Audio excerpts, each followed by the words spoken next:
Yep, there's the problem right there. That factory intercooler, well, let's just say it's a couple fries short of a Happy Meal. You know what I'm saying? These factory intercoolers are not good at all, and they're barely adequate for stock power levels on most modern turbocharged cars, which means that's a problem when you go to upgrade power and you happen to live in somewhere really warm like the good old state of Florida. It is hotter than Satan's ass crack out here. It is boiling.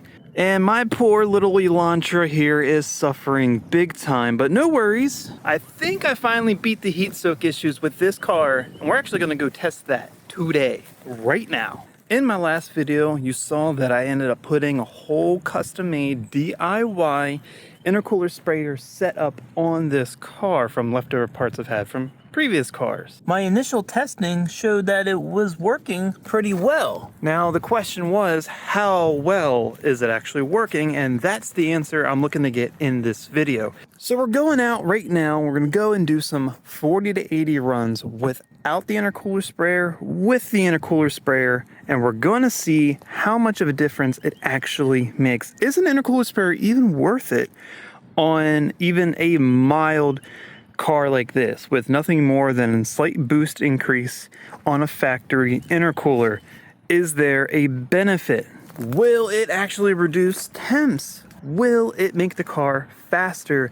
Those are questions that I'm about to answer. So without more of that, let me go ahead. Let's get in the car. Let's go and do some of these runs, check the logs, and see exactly what's going on with this intercooler sprayer on the car. Well, I just finished up doing my first 40 to 80 run without the intercoolers. It's our baseline run to see exactly how the car's performing as it is, with no enhancements, no changes, and seeing exactly how the intake temps are behaving. And actually, I'm pretty happy with what I got. So 40 to 80, the car took 6.10 seconds. Not too bad, not great. I mean, it's just a Hyundai. So the overall number isn't important, but the difference between this number and the next number, the next 40 to 80 run, is what I'm interested in. But before I do that next 40 to 80 run, let's go ahead and take a peek at the log. Let's look over the log and see what we see. And then we can go ahead and start our next 40 to 80 run with the intercooler sprayer on. So taking a look at our first run here, we're starting about right here, and our intake temps as we start are 96 degrees. And once boost kicks in, it immediately jumps up to 100 degrees IAT. They're over here, you can see them right here. And that is crazy. So by the beginning of the run, it was 96. By the end of the run, we're looking at 104 degrees intake temp. That is nuts. All right, I'm about to do the second 40-80 run right now with the intercooler sprayer on. Let's see how it does.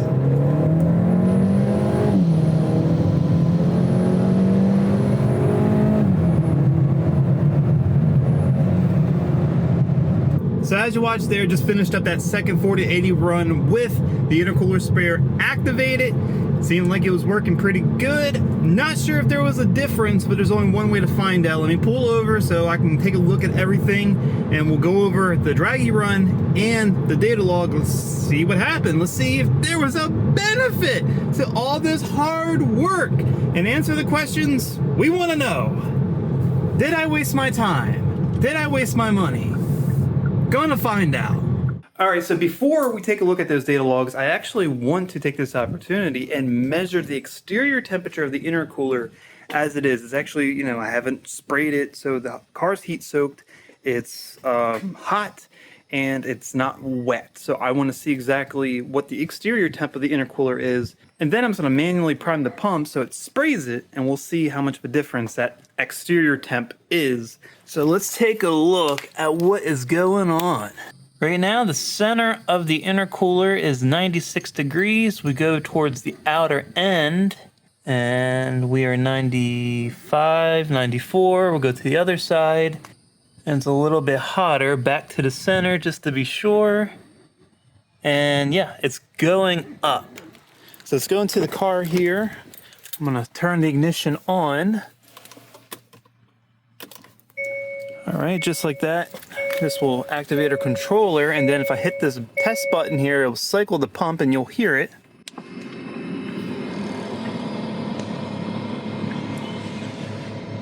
Right there, that was a good cycle, so things should be nice and wet up here now. Everything just got blasted. So, oh yeah, everything is nice and wet. Let's see how much of a difference that is. Center of the intercooler, 87, oh my goodness. 84, as that's evaporating, look, it's taking heat away with it. Let's go to the edge. I don't think it's covering over here too well. I'll come over to this side. A little hotter, 93, it's not getting much there, but in the center to over here, that is a massive reduction in temps. So that's close to a 10-degree reduction after spraying it. So you can see the difference it is making. All right, now we're taking a peek at our second run here. Now, one thing to keep in mind, the car started at a higher temperature than the first run because the things were starting to get heat soaked after doing the back-to-back runs. So the beginning of this run, we started at a 105 or 100 and, yeah, about 105, 104 IETs as seen right there. Throughout the run, you can see, you can follow it, 105, 104, and it's kind of flatlines at 104, jumps to 105 again. Yeah, at the end of the run, it's still 105. So it looks like there was hardly any change in IETs when the intercooler sprayer was on. That is a big, big difference. Now the question is, did the car go any faster? I'm going to go and take an educated guess just to say, because intake temps were over 100 degrees.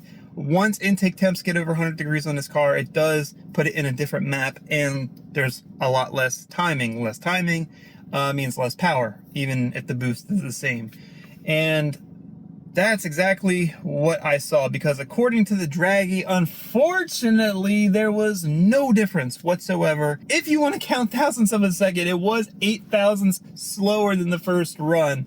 But I think knowing the Draggy, that's well within its range of error. It, you know, isn't always fully accurate, and there's always some discrepancies. So I would say it's practically the same. It was identical. Run after run, so there was no performance benefit, and I was kind of expecting that, but just to see that there was a difference in temperature reduction just shows that it is working. If it's really hot, it's just going to help maintain a closer to ambient temperature going through the intercooler, and that's kind of what I was expecting. That's what it's doing, and it's cool to see. So overall, I'm pretty happy with it. It could be better, but it could be a whole lot worse, as in it could not have done anything at all, and it's definitely doing something. So I'll take a win when I can get it. But I think it's gonna finally wrap it up here for the video. Let me know what you think. Put your thoughts in the comments below. Otherwise, if you like the video, please give it a thumbs up, share with everyone you know. If you want to see more content like this and you haven't already, go ahead, subscribe to the channel. Keep a lookout for next Karz Created video.